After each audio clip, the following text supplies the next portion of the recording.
अस्सलाम वालेकुम दोस्तों, बेटो, आज मेरा भी जी चाह रहा था। डॉक्टर साहब आज कभी कभी आते हैं तो ये शाम को भी आते हैं, वैसे भी ये करते हैं। तो ये हमारे साथ आज जॉगिंग करेंगे। तो आप देखना इंशाअल्लाह ताला, ये इन्होंने किताबें भी लिखी हैं वर्जिश के बारे में। और जब जो इनके पास को मरीज जाता है तो उसको पहले कहते हैं भाई गेमें करो, वॉक करो, वर्जिश करनी है तो फिर दवाई का तुझे असर होगा।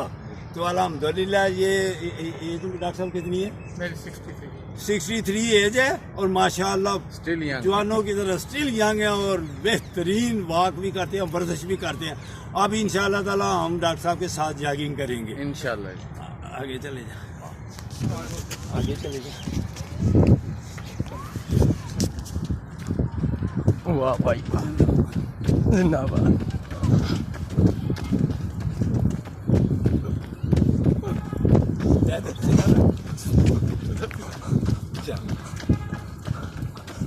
ये जो तस्वीरें बना रहा है ये हमारा शिगिर्द है। तीसरे नंबर पे आया जी जनाब।